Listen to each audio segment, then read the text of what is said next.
Okay, well, thank you all for joining us for today's webinar, Stalin's Activists, the Rank and File Perpetrators of the Holodomor, with Dr. Daria Mattingly of the University of Cambridge. My name is Megan Reed, and I'm the Operations Coordinator for the Zorin Institute, and I'll be the moderator for today's session. This is the second session of Zorin Institute's third consecutive Genocide and Human Rights webinar series. These 5-part series are hosted by talented scholars in the field and cover a wide range of conceptual themes and specific case studies of genocide. The best part is they are open and accessible to the public, and you can tune in from the comfort of your own homes. In addition to today's highly anticipated session, we have 3 other must-see webinars coming up this month: a session on genocide and identification documents in Myanmar, one on trauma and aftermath of genocide using the testimony of genocide survivors, and our final session on genocide and international accountability. My colleague Jenna will be sharing the webpage to learn more and to learn how to register for these upcoming sessions. So a few housekeeping items before we begin. If you do have any questions throughout the webinar, please post them in the Q&A box, or you can raise your hand at the end of the session to ask your questions out loud. We'll give a 20 to 30 minute period at the end of today's presentation to do so. And if you have any specific questions for the Institute, you can send me an email at admin@genocidestudies.org. And now, without further ado, I'd like to introduce our speaker for today's webinar, Dr. Daria Mattingly. Dr. Mattingly is a Leverhulme Early Career Fellow at University of Cambridge, UK, where she received her doctorate degree and now teaches Soviet and Russian history. Dr. Mattingly completed her MA in history at the University of Bristol and studied philosophy at Kiev-Shevchenko University. In her doctoral dissertation, she focused on the rank and file perpetrators of the Holodomor and their representation in cultural memory. Welcome, Dr. Mattingly. Thank you so much for joining us today.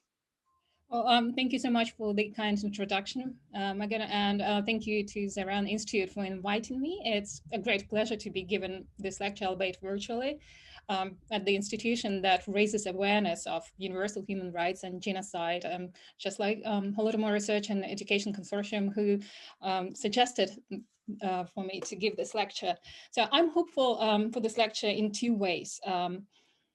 To explain what and why happened, how the famine in Ukraine happened in 1932-33 on the ground, to those of you who are not very familiar with the Holodomor, and to those of you who delve deep in the subject, just to add some dimensions to your understanding who these people were.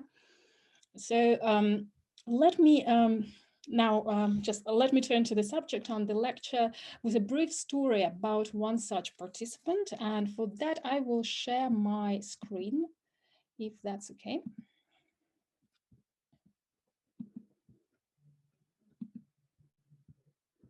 I hope you can see it. Yep, you can see it. Yeah, you can see. So in late 1932, a young reporter from Kharkiv, you can see his photo on the left, Lev Kopelev, and some of you would recognize him. He's a prominent Soviet dissident. Later, after World War II, he becomes a dissident. But then he was just a young reporter from Kharkiv. He was sent by the party to help grain procurement in Kharkiv Oblast. At the height of a catastrophic famine striking the Ukrainian countryside at the time, he searched peasant huts and confiscated grain, foodstuffs, and valuables. He participated in all the policies that led to mass starvation, from collectivization to grain procurement. In his memoirs, Kopelev describes himself as a true believer, for whom the ends justified the means, and explains how he eagerly followed the example set by other fervent local communists. One of them at the time, the head of the village council, Bubir, who he worked alongside with, was, in the words of Kopelev, quote, an epitome of truth and justice. He did not know what fear was, end of quote.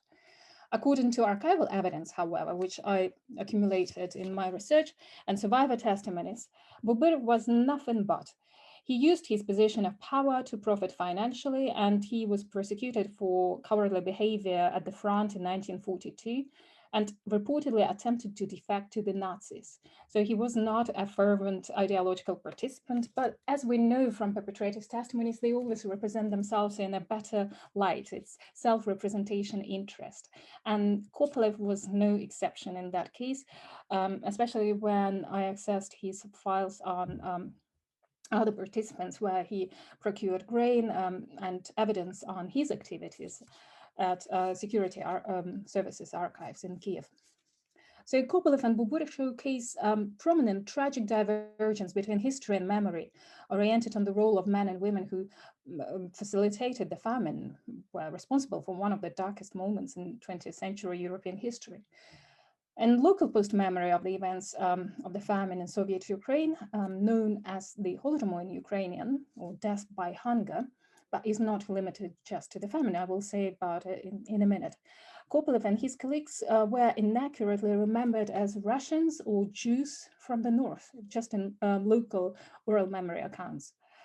And while it is generally accepted that most perpetrators of mass violence and genocide are ordinary people with rather banal motives, the men and women who facilitated the famine on the ground in Ukraine in 1932-33 are portrayed as anything but ordinary in cultural memory. In Soviet literature, novels, plays, they are characterized as heroes, true believers, martyrs, while writers in the Ukrainian diaspora and post-Soviet Ukraine, independent Ukraine, describe them as idle, drunk, good-for-nothing, ethnically different, Russians, Jews, and or disillusioned communists, or those who were compromised by fear.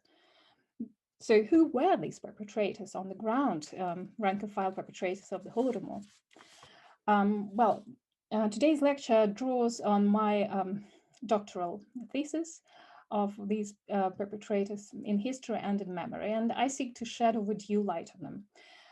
The Holodomor was part of a Soviet Union-wide famine caused by the policies of collectivization and excessive grain procurements enforced in Ukraine specifically from July 1932. And they turned the famine, already existing all Soviet famine in Ukraine, in a famine within the famine, into an event of mass violence and death from late 1932 to early 1933. And it is estimated to have claimed the lives of approximately 4 million people. So our understanding of its actors on the ground remains unclear. And here, another definition before I forget about the Holodomor is that, and it was addressed in one of the questions sent to me before the lecture, how my understanding of the Holodomor. While in this lecture I refer to the famine in Soviet Ukraine in late 1932, early 1933, I also agree with historians who argue that Holodomor includes not only the famine, but also simultaneous persecution of Ukrainian national intelligentsia, clergymen, politicians, at the same time, and wrapping up of the processes of indigenization or Korenizatsiya that was stopped in Ukraine in late 1932, and which pretty much led to Sovietization of Ukraine in the early 1930s. So destruction of Ukraine as a political nation. So, but let us first, let us return to the rank-and-file perpetrators and explain who they were, why we call them perpetrators, what they did actually, which we can cast them as perpetrators, and some very interesting discoveries, which I promise at the end of this lecture. So you would look at familiar faces in a different way. So here's the outline of today's lecture. So we will first look at acts of perpetration, institutions that were involved. So we will look at perpetrators based on their affiliation, really. Then, based on their motivation, we will talk about their typology, and then at the familiar faces. And here I will start with acts of perpetration. You will see one such brigade in Odessa province. These photographs were already published, so and I accessed them in SBU, or Security Services Archive in Kiev. So they are in open access at the moment, but obviously were classified for more than 50 years, really. So let us first look at the acts of perpetration. Even if we don't call them perpetrators, these people were involved in the acts of perpetration of the famine. So we should actually start with what was the famine. We understand that it is a man-made famine. And there are different interpretations of the famine, all Soviet famine in the early 1930s. As you know, it took place during collectivization, and it was during the first 5-year plan, modernization of the USSR. So the model was similarly simple. You collectivize individual farmsteads, that's from the perspective of the leadership. So first you collectivize your agriculture. You bring farmsteads into collective farms. Then you take the food out. It's easier to take the food out of the collectivized collective farms. Then you sell it and fund the industry to modernize. You establish monopoly on grain and, for that matter, on all foodstuffs, really, agricultural produce, because the state collects it. The state controls what is collected, how much is collected, how much is exported. If the peasants fail to provide you with certain type of procured produce, you confiscate something else instead. For example, potatoes, carrots, cabbage, livestock, valuables. And this scheme or this model worked not only in the USSR, later it was emulated by Mao in China, and Frank Dikötter writes in detail about how it was possible, how this was just used as a blueprint from 1932-33 in China in late 1950s. So Frank Dikötter in China explains that through carrot and stick, but sometimes you give carrot to perpetrators, stick to the peasants, and you collectivize. But when there is no carrot left, only violence remains.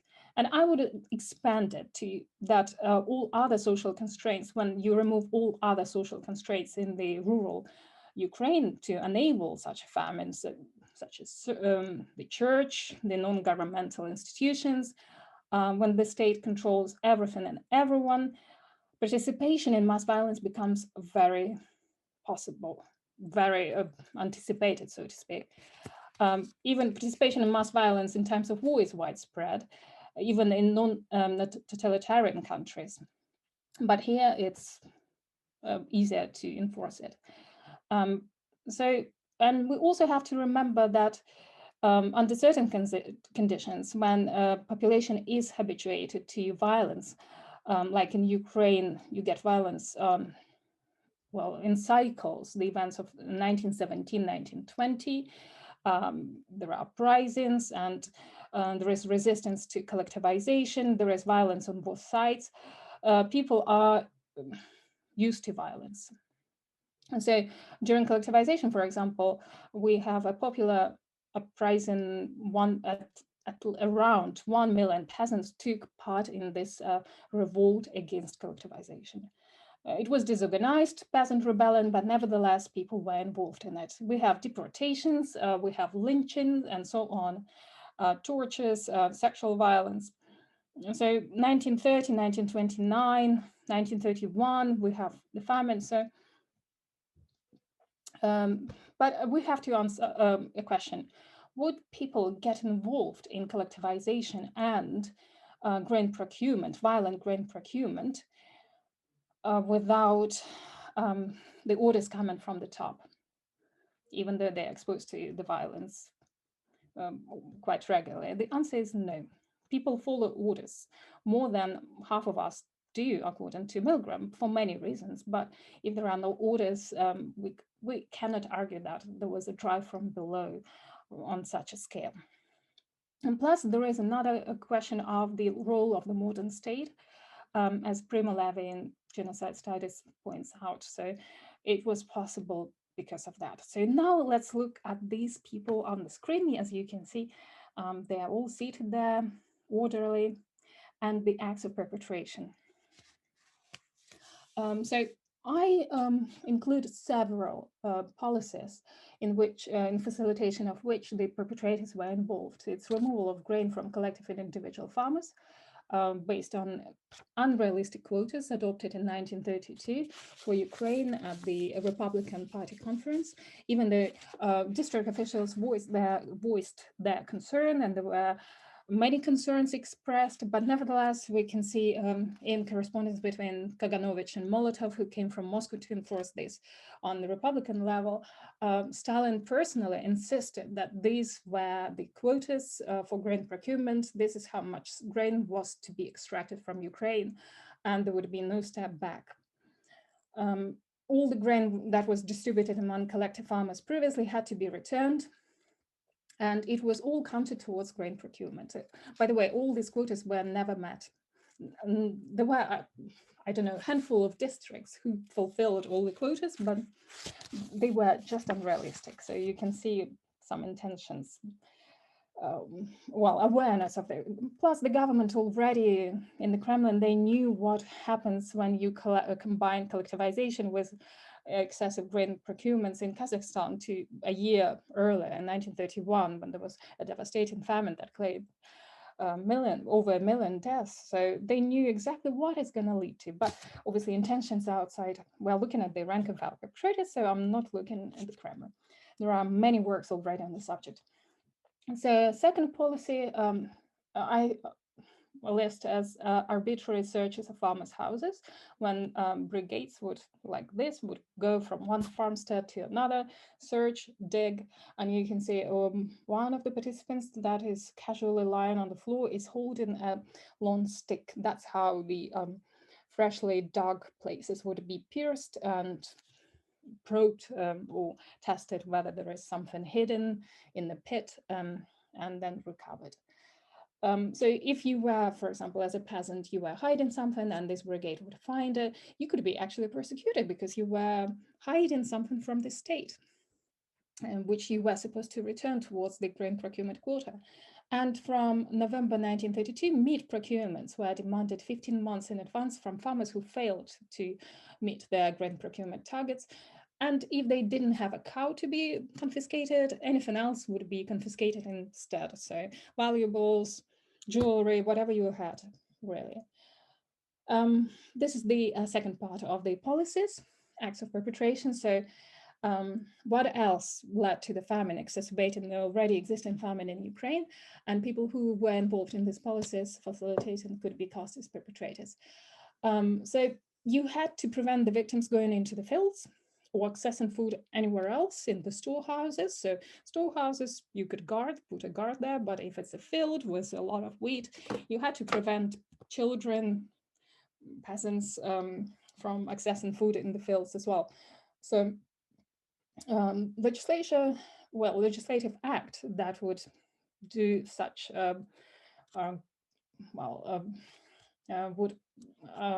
which would be used to prevent the victims from accessing food in the fields was the law from 7th August 1932 on protection of socialistic property.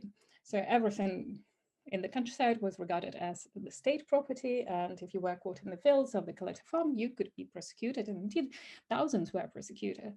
I will talk about it later. Also, you could not engage in trade, so you could not trade whatever you had, even though people did, but not at the markets, and the markets were closed.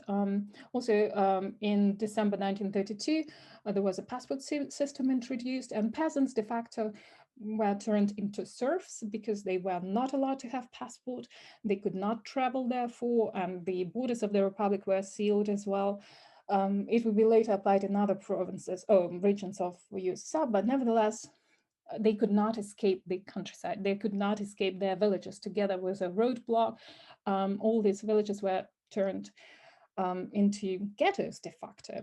And there were roadblocks, of course, but local officials in the village could issue you a statement that would entitle you to passport.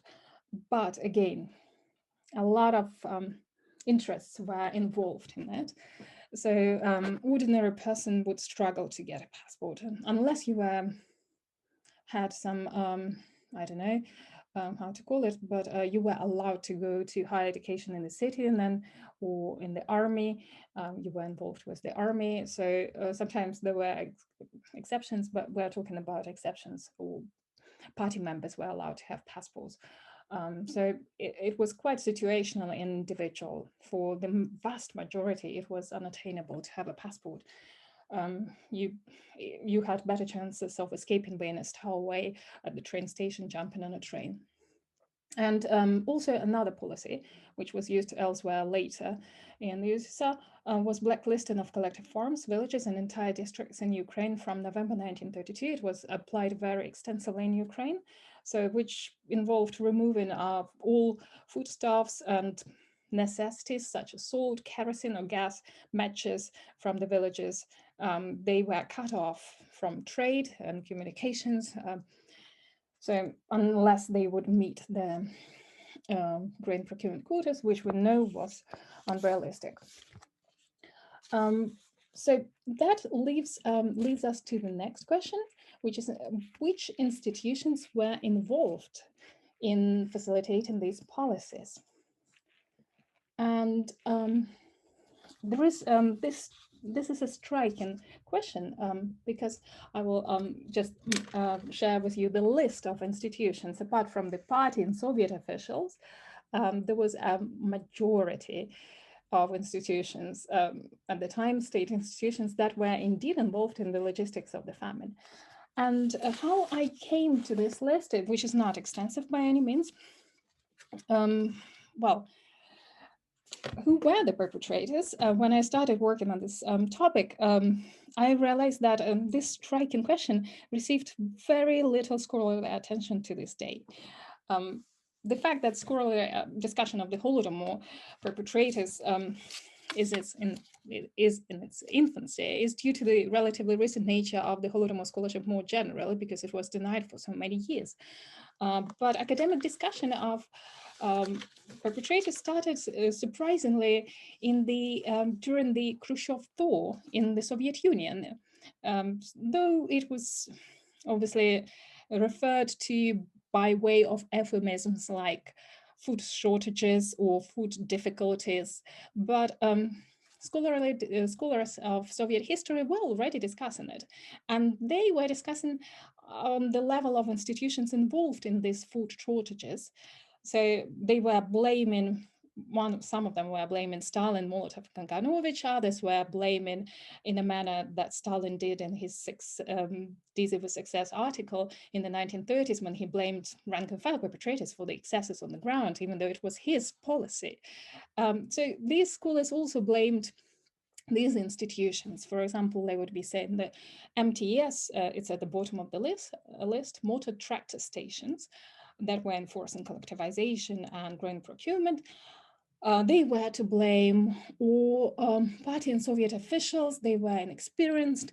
They were, some of them were enemies, and they were class enemies, and they wanted to discredit Soviet authorities. But they were listing pretty much everyone involved.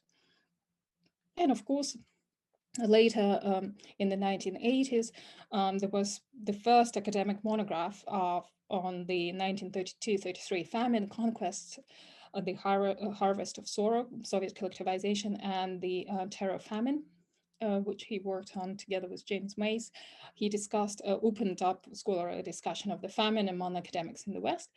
But he also branded them as thugs and idealists, and he focused on Kopelev, actually, and more or less at face value saying, yes, he was a true believer, and or disillusioned communists that were involved with thugs, criminals, etc. And this remains a dominating tendency among the scholars of the Holodomor to cast them as just like in cultural memory, in brush strokes, to paint them as either true believers or thugs, idle, drunk, and good for nothing.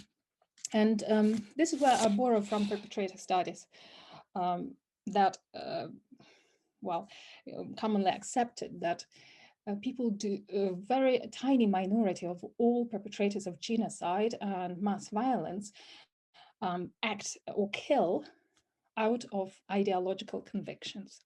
There are many more motivations involved, out-group, in-group motivations. It's an interplay of factors, but just to brush it off with ideology is not sufficient to explain why people participate in genocide.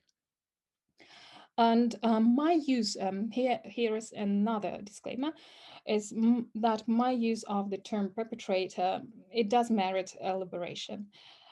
I employ it not to mark a moral or legal position, but to distinguish between those whose actions led to the starvation of millions of their fellow citizens at peacetime, because it was not war, even though the authorities did, in ideology and propaganda, it was claimed the Third Front, and there was soldiers of the Grain Front, and mobilization, and all these militaristic terms were used, but nevertheless, it was a peacetime.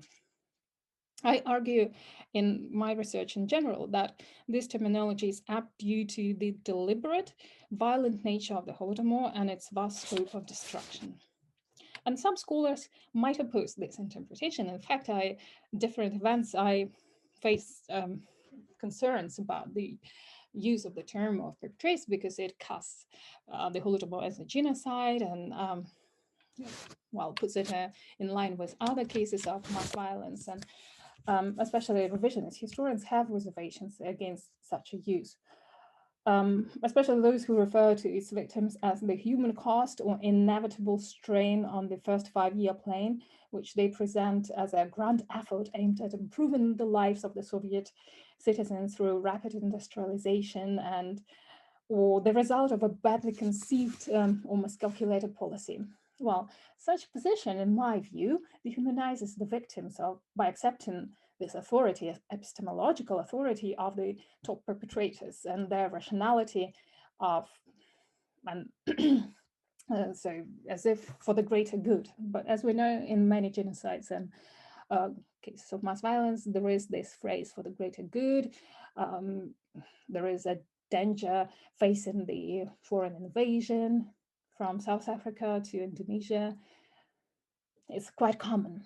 And this stance is made also that refusal to see them as perpetrators and to see it as a modernization project is made possible by what Anderson, another prominent scholar in perpetrator studies, calls the subtle discourse of exoticism. Because that is, if you look at this photo, if you look at the brigade, they are distant from us, not just what they wear, but in space and culture, in time, and they are distant to the scholars who are now studying them. And in fact, Gore, another scholar in perpetrator studies, says that perpetrators are usually reserved for the European genocide rather than somewhere else. Victor Hugo, famous French writer, famously said, if a man is killed in Paris, it is a murder. The throats of 50,000 people are cut in the East, and it is a question. So that exoticism still pervades the Soviet studies, in fact. This Eurocentric Orientalism has left marks on mass violence research in the Soviet studies. And genocide outside Europe has been trivialized as products of brutal cultures or modernization projects. And for example, Gerlach, German scholar, says, violence is endemic to these lands, really. So there are cycles of violence. It's extremely violent society. That's the term. So some might argue that those who executed Soviet policy on the ground during the famine were merely acting in the service of the state. They were cogs without agency or criminals. All officials involved were either following orders or were compromised into following orders. They would be repressed. But in my study, I showed that actually those 27,000 people, officials, rank and file officials who were arrested due to some crimes, not crimes, in a connection with grain procurement, there were 27,000 people arrested. Only 0.5% of them were actually executed. Majority of them were not executed, not even convicted guilty. They were sometimes relieved of their positions, but in most cases, they were transferred to similar positions in other districts, in other provinces of Ukraine. So to say that they were compromised into perpetration would be incorrect based on quantitative data we have currently on them. So, but they did follow the orders, which is quite remarkable. And well, we can also argue that the Soviet Union can be understood in the 1930s as criminogenic, crime producing, as actively perpetrating and condoning criminal acts. So we have to give them some agency. And this is where they become perpetrators. And going back to Kopelev, actually, this abrogation of personal responsibility in cases of mass violence is not new. Well, it pivots on an understanding of the event, what Sybil Schmidt, another perpetrator studies, obviously, scholar calls a human evil of staggering magnitude without any authors. Yet such an argument lacks rigor. We can't just dismiss it as a modernization project and they are cogs in the machine. Even if structural political violence helps to withhold and obscure individual responsibility, perpetrators in events like the Holodomor still have agency, whether they are frontline actors or those whom Hannah Arendt named mask murderers who never killed and do not seem to have blood on their hands. And this is where I return to Kopelev and his words. This abrogation of responsibility is summarized in the words of Eichmann. I never killed a Jew or non-Jew for that matter. I never killed a human being. I never gave an order to kill, end of quote. And his words are echoed in Kopelev's explanation. Quote, thanks God, I did not kill anyone, nor imprisoned. And end of quote. But actions of the perpetrators like him made the famine possible. They seized food from the starving, beat and tortured them for hoarding grain, extorted property from them, kept desperate men, women, and children from pilfering the fields, and restricted their movement or travel to destinations that might have saved their lives, arguably. And these actions had devastating consequences, and these consequences were tragically evident and foreseen. And well, and while it is difficult to establish degrees of legal responsibility and draw the line of perpetration, because sometimes victims could become killers, just as like in Mahmoud Mamdani work, and killers can become victims. It is clear that Stalin would not have enforced his violent policies without the involvement of ordinary people. And here I would like to turn to these institutions by looking at the how I came to research people on the ground by looking at the oral memory questionnaire devised by Borisenko. Because when I look at the mechanism of the famine on the ground, and I already mentioned about the institutions, they had to cooperate between themselves, all these institutions. We have to gain some knowledge about how all these acts of perpetration were possible and how it was on the ground, just to imagine how these brigades worked. So you can see another brigade here, one woman surrounded by a group of men, and some of them young, some of them old. I would like to say a few words about how it was enforced, how it functioned. So the state needed to remove food from the peasants, all foodstuffs, in order to starve them, and to ensure that the starving did not have access to the storehouses or the fields or means of escape from the villages. So I will just focus my attention now on the people who conducted the searches, such as these in the photo. And so they were involved in more actions than that. They were involved in denouncing, instigating, and perpetrating violence. In this particular brigade in Odessa province, they were notorious for their torture. So the photo you have in front of you is definitely the perpetrators. So on the village level, the mechanism of man-made famine starts with elimination of food from the peasants' possession. In the case of the Holodomor, this task was performed by these brigades. They were usually local people, supervised by local officials.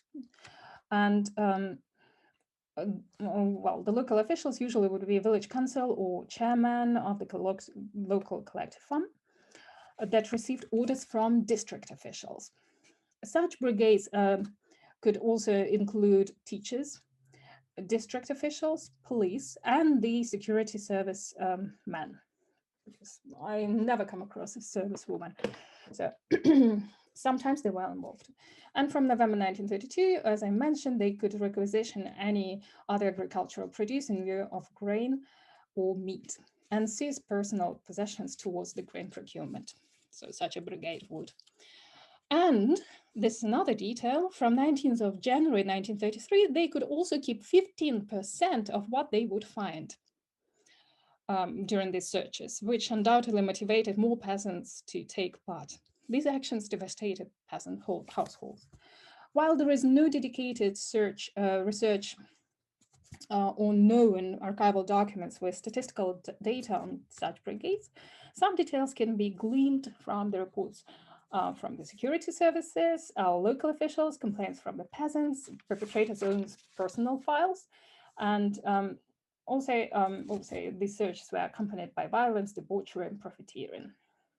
So what I use here, oral memory questionnaire, it's it was used during the national campaign to collect oral memory in 2007, 2008 in Ukraine, which they used a questionnaire, standard questionnaire in different provinces, and all the living survivors were answering the same questions. And as you can see, 14 of these questions were related to the perpetrators, which allowed me to go into quantitative analysis by analyzing more than 200 oral testimonies on, well, in Poltava province, where Kopelev was working in the neighboring village. So in what I will discuss next is based on more than 200 survivor testimonies. Well, obviously all accounts are personal, individual, but if you take 200 of them, it becomes well, material for analysis, obviously. So here are the questions, and I would like just address the consistency in the data they provide of perpetrators. So they discuss the brigade size, the identities and demographics of the perpetrators, the actual perpetration, institutional composition. Depending on its size, one village could have a few such brigades. Usually one brigade operated in an allocated part of the village. In some cases, however, brigades were relocated to work in neighboring villages or other districts so that the perpetrators would not be known to the peasants personally, and that would make them more effective in seizing food. When survivors were asked to name the members of the brigade, only slightly more than half of them did. In a handful of testimonies, they named the district officials or mentioned that there were some people from outside from the cities, but never any police or security servicemen. And almost all the identified men and women were residents of the villages in which they operated or residents in nearby villages. In fact, only 80% of survivors commented that brigades consisted of entirely local people. 17% of survivors recalled teams that included plenipotentiaries from the cities, and with only 3% describing searches being conducted by people from outside village. So why 46% of survivors failed to provide any names? And here is the answer to the question about perpetrators. How in cultural memory, why it's reflected, why there is discrepancy between how people are remembered and history, identifiable traces. Here they offered different reasons. Some forgot, some were too young to remember their names. Others had reservations because, especially when the perpetrators' families still resided in the village and they were somehow connected or did not want any conflict. Others did not regard them as perpetrators, especially descendants of the perpetrators. For example, there is a rather telling instance of one survivor who did not consider her father to be a perpetrator, even though he was in the brigade. Quote, "I remember an incident. My father was in the brigade there, and they got inside the house and found a big barrel with muddy water.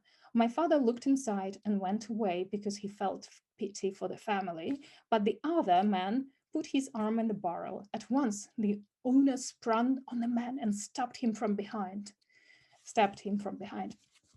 The owner was murdered for that, of course. Such incidents took place." End of quote. So eventually that family also starved of the perpetrator, but the survivor regarded everyone as the victim of the famine rather than making distinctions between the groups. And others also explained that they were just doing their job. It was another job, for example, or they just put a brigade together. Whoever wanted could sign up. They had used to collect food. Everything was according to the law. And what can you do about it? Our village folk used to collect everything. I did not like them, but they just perceived it as a mundane job. Today you're guarding the field, tomorrow you are in the brigade. But guarding the field during the famine is something different than guarding the field not during the famine, or the storehouse and preventing people from accessing food. And while these brigades, as you can see, were predominantly male, there were women in them as well.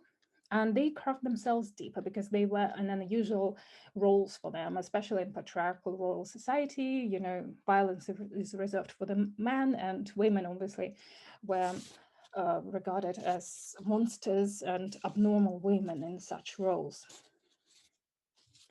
And obviously, they procured not only grain, and they procured everything: foodstuffs, livestock, personal items, valuable clothes. They were appropriated by these participants that you see in the photo, sometimes obviously used for profiteering, and the survivors could see their own clothes being worn long after the famine by the families of village officials. Upon arrival, they would usually demand the grain or other foodstuffs, and they did not need to be armed. In fact, many report that they did not present any papers for searches. They would just search, and there was not much you could do about it, especially with previous decolonization and witnessing horrors of people being deported to the north, to Siberia. So, and this is what I encountered when I was going through in my research through the interview with one such perpetrator who I interviewed almost 7 years ago, who was a Komsomol, young Komsomol at the time, who commented on his surprise that people did not resist in 1932-33, even though it was a very interesting interview.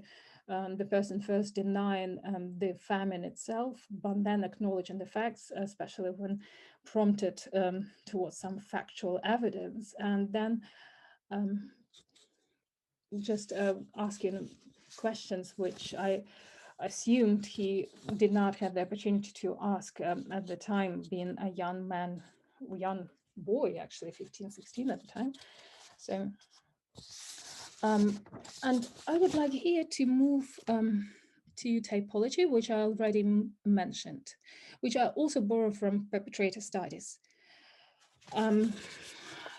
Here, based on motivation, and this typology was discussed by Alex Mullers in her works. Typology based on motivation, and you can belong to the same to various groups at the same time. Based on motivation of the perpetrators, Alex Mullers puts them into 6 groups, and argue which could be done in the Holodomor as well. So there are professionals, and in case of the Holodomor, it would be security services, a militia or police, the Red Army. Then it would be profiteers or careerists, so people who would benefit from their participation. We can see they on the local, well, we can see them among local people and urban activists who came to the village. They would be promoted, they would be trusted better when they returned to Kharkiv, Kiev, or other towns. Komsomol, especially Stakhanovite or shop workers at the time, they would later become Stakhanovites, collective farmers, teachers, others who use their position of power to benefit from participation. Professional, well, they are trained to enforce violent, well, policies using violence, coercion. Whereas all these 5 groups at the bottom, as you can see, profiteers, fanatics, sadists, and criminals, followers, and compromised perpetrators, they are not trained by trade or profession to enforce violence. And I would argue the majority of the people, these collective farmers who were in the brigades, they fall in the one or many categories of these 5 groups. Fanatic, according to Maynard's leader, Maynard, British scholar of political violence, and Timothy Williams, another perpetrator studies scholar, argue fanatic group only comprises of, well, 5% of all the participants in genocides and cases of mass violence, pure fanatics. And in my research, I came to the conclusion that Kopelev was not one of them, because he cooperated with security services. He benefited to some degree until he went against a system, but that was later, far later. During the famine, he was quite devoted to grain procurement and kept working in many villages, actually. Then there are sadists and criminals, also a very insignificant group of like thugs. Obviously, they're drawn to mass violence. They always embrace it, but they also constitute a minority of all participants. Majority would be followers, most collective farmers, officials, and plenipotentiaries, even though we have reports that many of them, what they faced on the ground, because of starvation and their precarious conditions they found themselves in, 40% of them fled the countryside back to the cities. But 40%, but 60, which is majority, right? More than half, they stayed. And likewise, collective farmers, many of whom were compromised into perpetration when you're vulnerable and the system is using it against you, they were compromised, which is another quite a big group in the Holodomor perpetrators. So if I don't search the house of my neighbor, the neighbor would come and search my house, and therefore I am compromised into perpetration. So, but majority would be the followers. Dr. Mattingly, I think the papers are just hitting your mic a little bit. Oh, sorry. That's okay. Just there's some noise when there's movement, but it's okay. For the most part, it's good. Oh, thank you. So, and I would say that young participants are Komsomol pioneers. We know that 500,000 of pioneers in Komsomol were guarding the fields in 1933, when many turned their heads to the fields in order to survive the famine. So these young people, impressionable by propaganda, they would be vulnerable or compromised perpetrators, which is at the bottom. And so they feared for their lives or the lives of their families. Young Komsomol pioneers can be put in this group. As the survivor, one explained, quote, "They faced a choice to collect a certain amount of grain or to be thrown out. Everybody wanted to leave. The ones who searched were ordinary people like us." And as I promised, there are some familiar faces that started their career or were involved in grain procurement in the acts that I discussed in 1932-33 in Ukraine, which I would suspect that, well, some, most in the audience would recognize. And I would start with this young man in the middle of the photo. Would you recognize who that is? If not, I will give you another hint. he's wearing Ray-Ban sunglasses, which he spotted on Kennedy and liked himself. After that, he started wearing brand watches and casual clothes as well. That's him. Leonid Brezhnev, General Secretary of the Communist Party of Soviet Union. He started off in Sverdlovsk in Russia, where he was involved in collectivization. He writes about that in his memoirs. He was setting up collective farms as a student. He was studying agricultural machinery. And then in 1931, his father died in Ukraine, and he returned to Dnipropetrovsk Oblast. At the time, it was Kamyanske. He returned to. And there he was a member of a trade union at Kamyanske Metallurgy Institute in 1932. And as I mentioned, trade unions were involved in grain procurement in 1932-33. So there were brigades. In fact, 150 brigades set up by trade unions in Soviet Ukraine in 1932-33 that went in the countryside to procure grain, to do searches, just what Kopelev was describing in his memoir. And on the right, you can see Brezhnev, a young man, a student at the Metallurgy Institute in Kamyansk, and also a member of trade union. And in his memoirs, he writes about his participation in grain procurement and collectivizing. By 1934, it played to his advantage. He was appointed as the director of a college while being a third-year student at that institute. So he was not a senior student, but already very capable because he was very loyal to the party and obviously earned some reputation during grain procurement as being a reliable official who would get on with the job, and he was in charge of the college in 1934.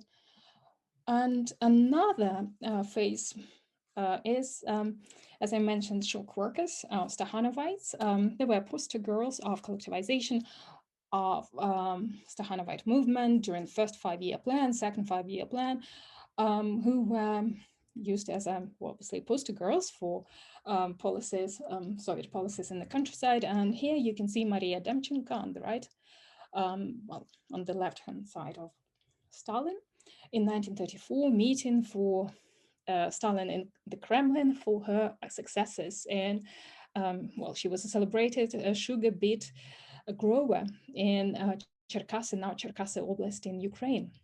But during the famine, and she writes about it in her memoirs in the 1970s, she describes herself as walking around the village, just as I will show you in the photo. Remember that man who is holding the long stick? She was describing that's what she did during the searches of peasants, collective farmers actually in her native village. So she was finding, and she was very proud of herself, finding a pit just like that with hidden food, just in a similar farmstead. So she describes herself as being one of these, as you can see, this man in the photo uncovering in a pit some foodstuffs, which is sugar beets as well. So back to Maria. And another Ukrainian Stakhanovite is Pasha Angelina. She's on the right-hand side of Stalin in a beret. She was a celebrated female tractor driver, well known to Western scholars of the Soviet Union. She also describes in her memoirs how she was dekolokizing her neighbors and how proud she was of that and how jealous they must be now that we are in power, according to her.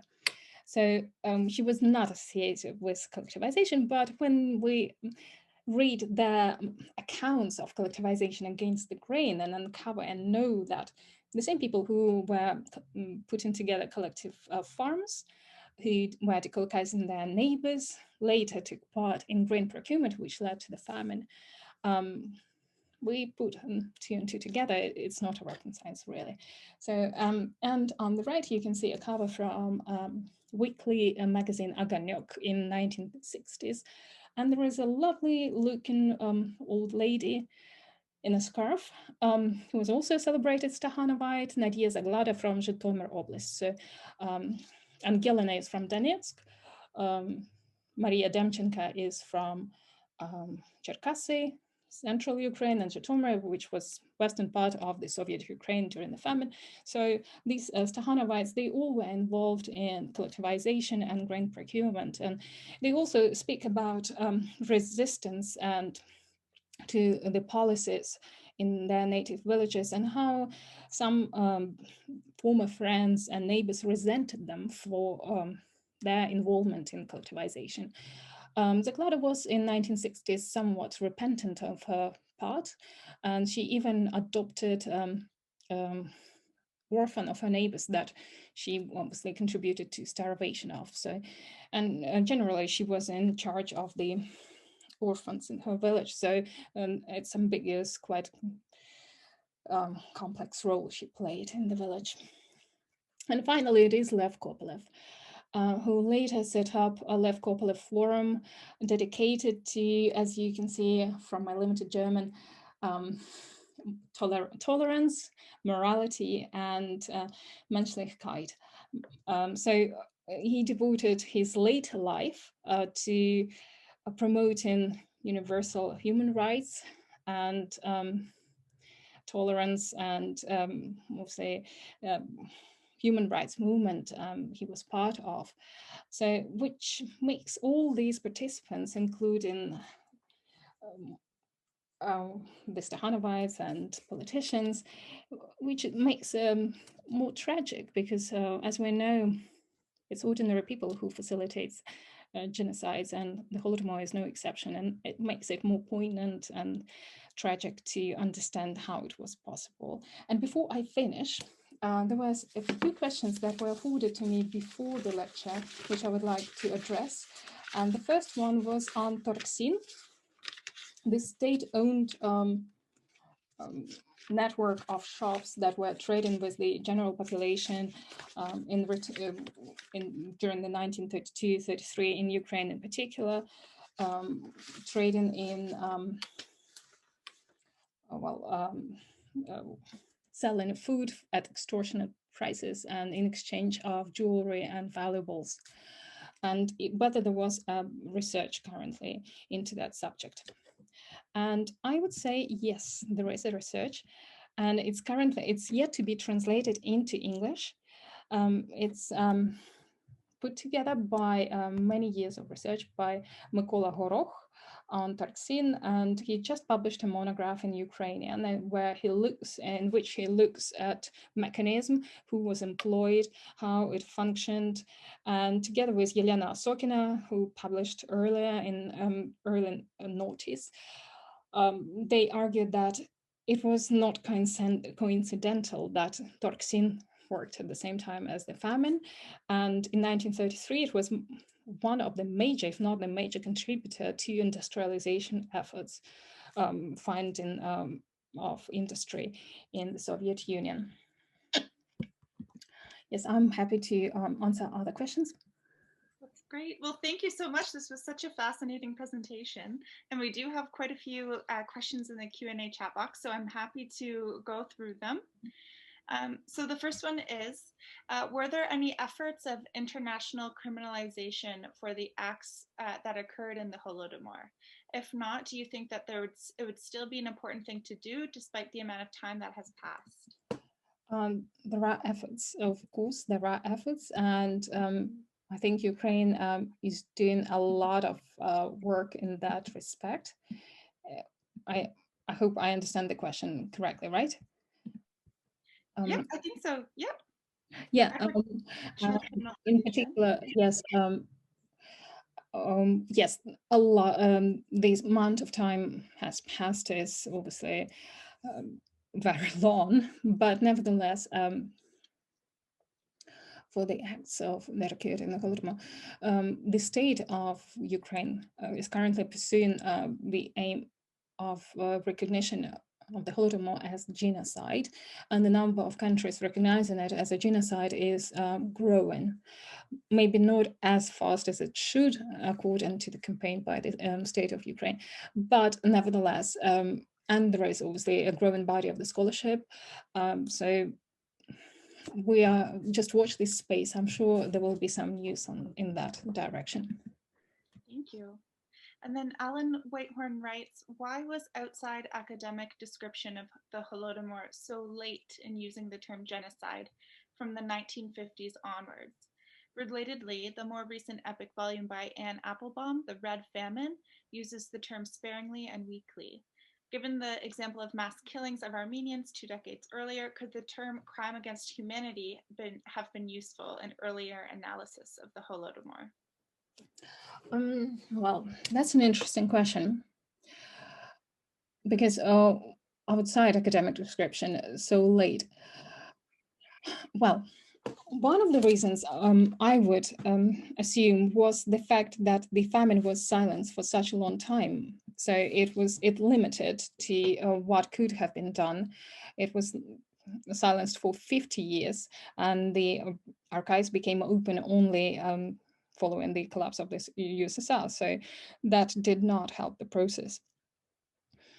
Well, with regards to Anne Applebaum and how she uses the term, she does acknowledge that in her understanding, it does fit the definition of the genocide. However, she finds it, from my understanding, she does not make a stronger claim because it is a legal term, and she is a historian, as a journalist, is not in the position to cast a final word on it. So she presents all the evidence, and the readers can make their own judgment, which, in her opinion, fits the definition of the genocide. And that's what she argued in her polemic with Sheila Fitzpatrick, a revisionist historian who assumed she also used it weakly and sparingly. And she responded to her saying, actually, it was a genocide. So yeah, so the answer would be description in using the term. It has to be just as in other cases of genocide and cases of mass violence, and in the case of the Holocaust as well, there has to be some pause in reflection about what happened and how it could be made sense of, whether genocide or not. So there is a distance between, and plus here it was silence. So I assume the process is still ongoing, and we will see some new developments in that respect. Thank you very much. So the next one is, in your opinion, how important is the relationship between oral history testimonies and genocide studies? In the case of the Holodomor, has it significantly changed what we know about the process and stages of this genocide? Well, in my opinion, it is very important. And important for the fact that sometimes the archives could be emissive of certain details that oral memory can fill us in on. And oral history testimonies, especially when we conduct quantitative analysis, can provide missing links in what we are trying to establish. And in case of the Holodomor, there is a striking example when, for example, recovering groups of perpetrators based on comparative analysis with other cases of genocide and mass violence, we can recover, for example, informers, or we can recover female perpetrators by comparing with the genocide in Rwanda or in other cases of mass violence. So we can recover. And this is why oral history is important, because even though some of it was conducted during the Cold War, and we know there are some reservations like self-representations of perpetrators, they always present themselves in a better light, but nevertheless, we can still gorge valuable information otherwise lost, especially as we know how the archives were purged in the Soviet times. There were like waves of purge in the archives. So it has significantly changed. For example, as I mentioned, Poltava province, over 200 testimonies.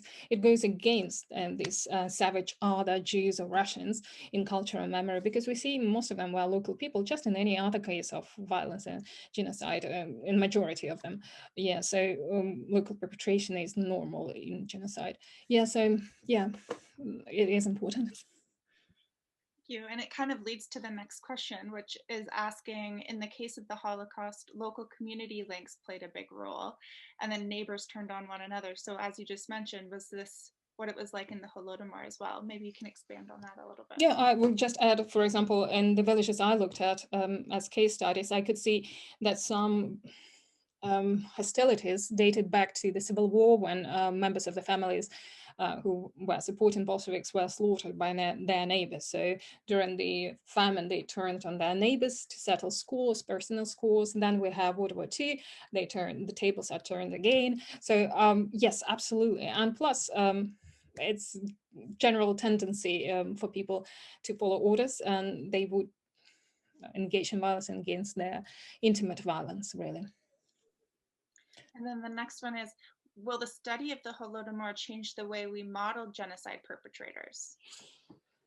That's a tricky question, because what I would say, the famine, the very fact that the famine reduces its victims to the basic need of physical survival, when sometimes all social constraints are switched off and you have to survive no matter what, and that's why you have necrophagy, cannibalism, etc. It makes a larger, I would argue, it makes a larger number of compromised or forced, coerced perpetrators, this sixth group of Alets-Miller's typology. So more people were compromised in perpetration due to the fact that it was the famine. Likewise, in the Holodomor, we have national combined with social. So we have persecution of national intelligentsia in Ukraine, and clergymen and politicians, as well as within the ethnic minorities in Ukraine. For example, scholars of Hebrew, not Yiddish, were not included in the rations, food rations. So it changed traditional society, not only within ethnic Ukrainian countryside, but also within ethnic minorities. So there was a lot of national and social combined. So I would argue that affected the dynamics. But again, we are yet to see. It's an exciting topic. And have communities reconciled since? And how do they go about this? Was there any support in reconciliation? And that's another fascinating subject, because in my experience, it was very situational and individual. In some villages, I would be interviewing post-memory of the perpetrators, and then somebody within that family, because they're sometimes victims and perpetrators intermarried, would address to me and say, would it be possible to talk to you one-on-one? And I said, and they would be like 5 minutes later after that interview, they would be telling me a completely different story and saying, I couldn't say that in front of those family members because they are grandchildren of the person who actually killed my grandfather. And it's quite a detective story, like a thriller, really. So while I would say it is reconciled, but it is reconciled not through discussion, but more of through amnesia and silencing of those memories, because they were never put on trial, these local perpetrators. They resumed their positions, they profited, they obviously advanced in their careers. Some became headmasters of the schools, local schools, so they shaped local memory as well. They were local officials, they controlled the village, and therefore it's tricky to say it's reconciled. It is shaped, the villages were shaped by the perpetrators. So if to compare, I would compare that with Spain and the legacy of Franco. So it still hurts, but it's not on the surface. Thank you. Okay, so the next one says, can you speak for a moment about the institutional coordination and communication and the implementation of these policies? How was this implemented from the state to the local level, and who was coordinating this operation? Thank you. That's the important detail I should have mentioned, actually. It was coordinated. So obviously the orders came from the Kremlin, from Moscow. That was in grain procurement, but the Republican level leadership, party leadership, had to coordinate between the institutions. For example, Tso Aviahim, which is a military, semi-military organization for youth, they had to report to the Central Party Committee in Kharkiv, the Central Committee of the Ukrainian Communist Party, Bolshevik. So the Central Committee in Kharkiv had to coordinate it, and we can see they were inundated with so many reports, which institution was doing what, Komsomol, pioneers, higher education, sending the brigades, trade unions, persecution. So obviously, apart from the party committee, there was security service who was reporting directly to Moscow.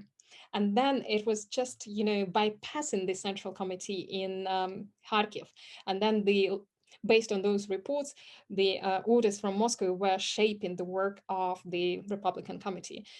So, which allows historians like Vasilyev to argue that as a subcenter of power, Kharkiv, or Republican leadership, lost its independence during the famine because it was such a great and complicated project to coordinate from Moscow with obviously this coordination, and then from Kharkiv, it would be disseminated to district party committees, and from district party committees, they would be covering the district and on the village level. But sometimes we see bypassing this Republican level, and we can see Molotov, envoys of Stalin, working directly with district committees in that was November, December 1932. Yeah, so just in the amidst the Holodomor. Yeah. Thank you. And which oblast, city, or region are the photographs from that were in your presentation? Yeah, that was from Odessa province. At the time, it was Odessa province, Arbuzinsky district. It's well, obviously, now it is Mykolaiv province, but it's southern Ukraine, not far from the sea, just up north inland. And the villages were Krasne, Arbuzivka, and that's where Molotov actually went. So it's from the criminal file, well, prosecution of one of the district officials, and as well as party plenipotentiary who went to oversee grain procurement there. Yeah.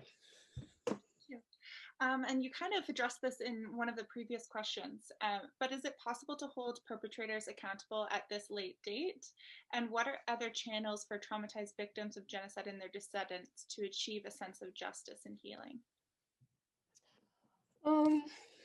It is a remarkable question in that that is exact question was put in for Security Services of Ukraine, SBU, in 2010. There was a case against the organizers or top perpetrators of the Holodomor in Ukraine. The case was named 475, if I'm not mistaken.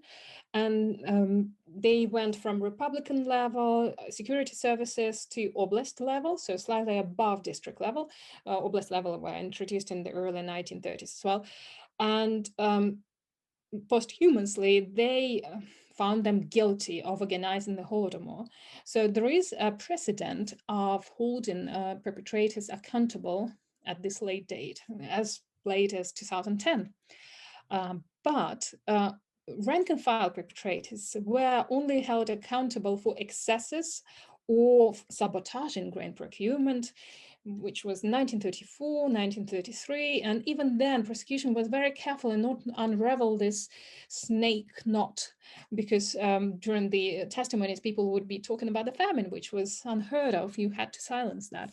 So what other channels of traumatized victims of genocide and their descendants? I would be saying that it would be through cultural memory, through academic research, through discussion, and through dissemination of the scholarship explaining how it was possible. And I wouldn't say this great phrase of never again, but at least understanding how common it is among all of us. It makes us understand each other better, and saying not necessarily, I don't know, legal accountability, but at least making sense of what happened and reflecting upon it. I think that is the way forward. Thank you. And can you comment on reports about wasted harvested grain that had been procured or and confiscated?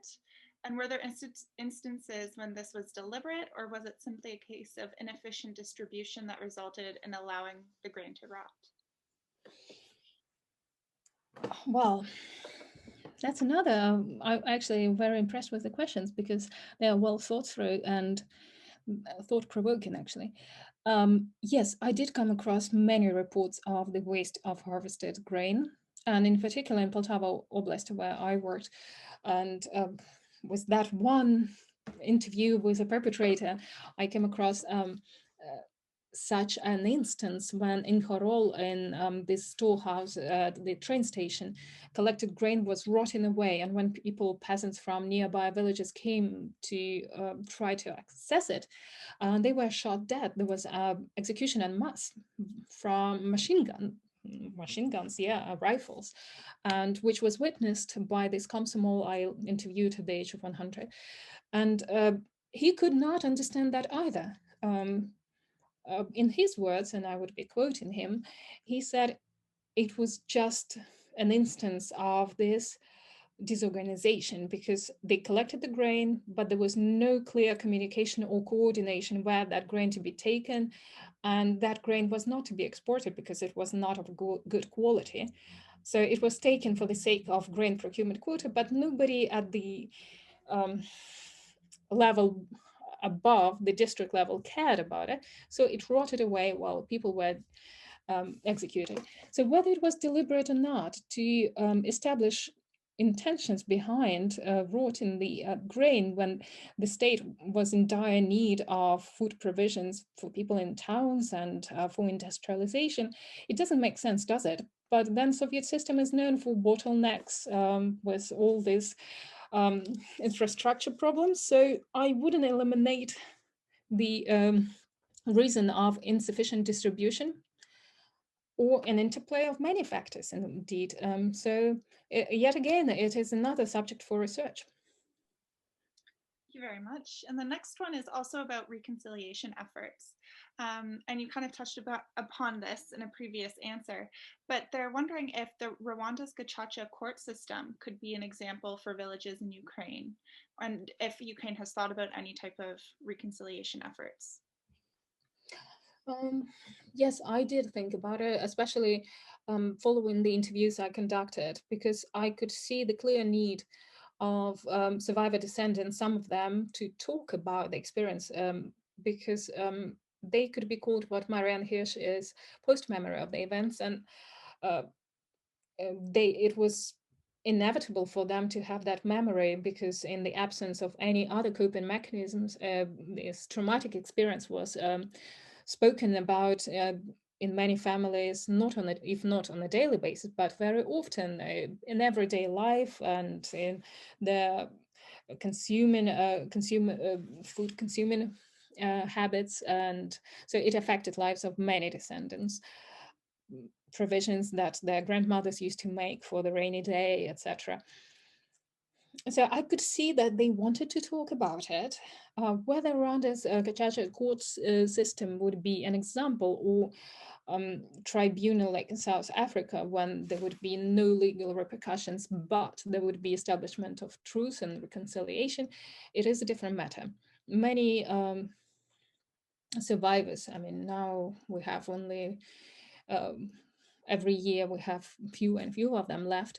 So it would be difficult to involve those who actually experienced the famine. But certainly discussion is necessary because it's something which is plaguing, which is affecting Ukrainian history for so many, many years. And there has to be, if not closure, but reflection and discussion of what happened and how it should be not repeated again, turning never again, but nevertheless. Thank you. And then we also have another question about international efforts being put to hold these people, the perpetrators accountable for these crimes. And I think you kind of already touched on that as well, but I don't know if you wanted to expand on that at all. Yes, and yes, I would love to, because um, what is remarkable is that this memory, cultural memory that was shaped by the perpetrators, for example, um, in the 1970s, early 1970s, in Ukraine, there was a project, again, national project, to put together encyclopedia of all villages and small towns in Ukraine. And who was to provide the entries in this encyclopedia on history, local history? It was local officials. And in 1970s, these local officials were, in most cases, these headmasters of local schools in villages. There were still these former perpetrators, just like Brezhnev was, obviously, and just like Stakhanovites were writing their memoirs. And of course, they made entries with history of the village before the revolution, after the revolution, and then 1930s as the formative experience in the history of the village, and they put themselves as heroes. And then that's already in 2016. There was a Verkhovna Rada, the Parliament of Ukraine, put together a big website on different district councils. So they are legislative body, and they would go down, down, down to village councils. And village councils would put their little history of the village together on this massive state coordinated effort of local history. And they used the same encyclopedia with these entries dating back to the Soviet 1970s, with the history of the villages being, this is when it was collectivized. This is the first had the chairman of the collective farm, etc. So we can see how the history and memory is intertwined, and how it still continues. This legacy still haunts Ukraine until, well, quite recently, quite a few years ago. And you would argue, come on, it should be revisited, those entries. But nevertheless, it's still there. So yes, well, they're unpunished, and because they are in power, and they stayed in power until their death, unlike poetic justice and cultural memory, they were not avenged for what they did to their neighbors. And as we know, poetic justice compensates, especially when it was not condemned on an official level. So what kind of international efforts are being put, obviously, by the state of Ukraine, as I mentioned, but against humanity, don't repeat.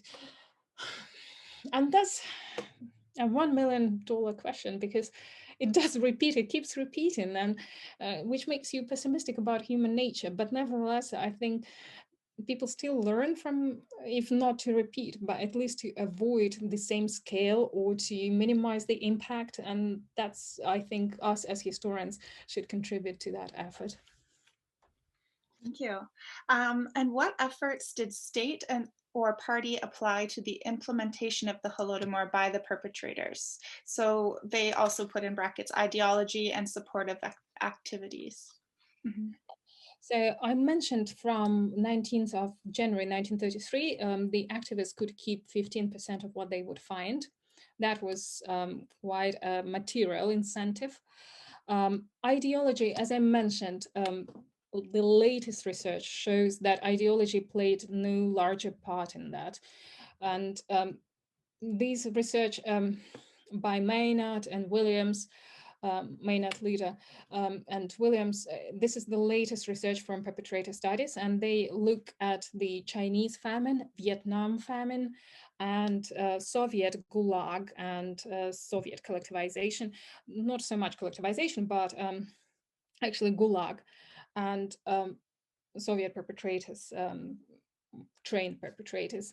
And they argue, in Vietnam in particular, in Cambodia, that ideology, it's very tempting to dismiss participation by saying, oh, people were bamboozled, they were brainwashed into participation. But it's not. And especially social psychology explains that it's not. It makes it easier, but for ideology, people would not kill. I mean, they would, but it would be a very tiny percentage. Majority of the perpetrators of mass violence, they are followers. They are obeying orders. And that's why Milgram's and Zimbardo experiments are very important to prove that point. People it makes it easier to justify, because we all, when we're involved in mass violence, we try to make sense why we did it when we reflect upon it. But ideology does not. And it is shocking when you read these findings, this research. After Soviet revisionists, historians and Soviet studies scholars always repeat that ideology, fervent communists, and they were ideological participants, and even Kopelev says true believers, but it is not. And that's why it's very important to explain this participation by turning to perpetrator studies and genocide studies and mass violence studies. Otherwise, we would just cast the Holodomor aside, and which makes it easier for others to say, well, it's just a violent society and it's different to other cases of genocide, which is not. I mean, Ukrainians are not violent people, and they are not all these perpetrators, they were not easy to brainwash into participation. We have to look at within the context of their previous experience, habituation to violence. And yes, they were reduced to basic instinct of survival and were promised 15% of what they can find. But I don't think ideology, and I would agree with other scholars who say ideology was not paramount or dominating factor. Thank you. And we have one final question that was submitted through the chat. So this particular person studies the Nazi occupation in an area of Ukraine, and it was devastated by the Holodomor. So during the occupation, many of the collaborators with the Germans came from families of dispossessed peasants, and all of them suffered in the Holodomor to some degree. Many individuals that fit your typologies of Holodomor perpetrators ended up becoming victims during the German occupation. Would you say that there's a continuum here? These individuals were executed along with their wives and children. As an aside, he added. Yes, I did come across that actually in my research as well. And I would say it's also situational and individual. So I do not have quantitative data to say with great certainty that it is the case, but I did come across that and suffer. Yes. So many individuals that fit your typology as perpetrators, and yes, and those who were not evacuated, this is the data I come across. So those especially who were profiteering from their participation, and they were officials and somehow they stayed behind, they were ended up being victims during the, yes. So my instinctive answer is yes. I don't have data to back it up apart from anecdotal evidence, but I would agree there is a continuum there. And yes, and wives and children were involved, and in particular in this village where Kopelev was working, and that was the case. Well, thank you so much, Dr. Mattingly. This was such a fascinating presentation, and thank you to all the participants who joined us today. I'd also like to thank the Holodomor Research and Education Consortium for your assistance in recommending Dr. Mattingly for us today, and for all of your ongoing support of the Institute's work as well.